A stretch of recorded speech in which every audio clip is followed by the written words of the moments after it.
भारत, रूस और चीन का मजबूत गठबंधन वैश्विक शक्ति संरचना को बदल सकता है। यह गठबंधन अमेरिका और पश्चिमी देशों के प्रभाव को चुनौती दे सकता है। इस गठबंधन से विश्व स्तर पर शक्ति का संतुलन बदल सकता है। एक नया बहुध्रुवीय विश्व व्यवस्था उभर सकता है। आर्थिक और सैन्य शक्ति में बदलाव इस प्रक्रिया को और तेज कर सकते हैं। वैश्विक राजनीति में नए अवसर और चुनौतियां उत्पन्न हो सकती हैं। भारत, रूस और चीन की मजबूत साझेदारी एशिया में महत्वपूर्ण प्रभाव डाल सकती है। यह साझेदारी अफ्रीका में भी महत्वपूर्ण प्रभाव डाल सकती है।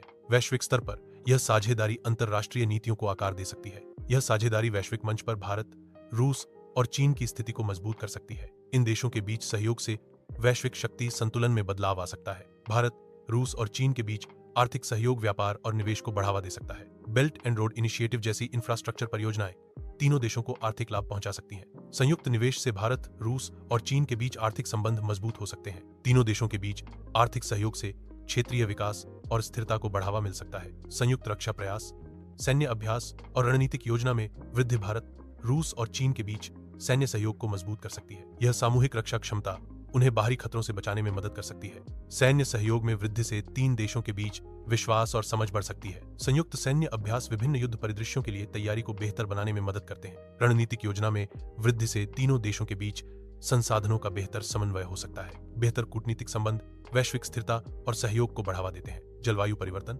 महामारी और आतंकवाद जैसे वैश्विक मुद्दों पर सहयोग आवश्यक है। वैश्विक चुनौतियों का समाधान करने के लिए मिलकर काम करना महत्वपूर्ण है। कूटनीतिक संबंध संघर्षों को कम करने और शांति को बढ़ावा देने में मदद करते हैं। आर्थिक और सांस्कृतिक आदान प्रदान कूटनीतिक संबंधों को मजबूत करते हैं। अंतर्राष्ट्रीय संगठनों के माध्यम से कूटनीतिक सहयोग को बढ़ावा दिया जा सकता है। प्रत्येक देश की अपनी प्राथमिकताएं और रणनीतिक उद्देश्य होते हैं जो घनिष्ठ गठबंधन में बाधा बन सकते हैं। सीमा विवाद और ऐतिहासिक संघर्ष भी साझेदारी के लिए चुनौतियां पेश कर सकते हैं। क्षेत्रीय प्रतिस्पर्धाएं भी इस साझेदारी के लिए चुनौतियां खड़ी करती हैं। इन देशों के अंदर स्थिरता बनाए रखना भी एक महत्वपूर्ण चुनौती है। सफल साझेदारी के लिए इन चुनौतियों का समाधान करना आवश्यक है।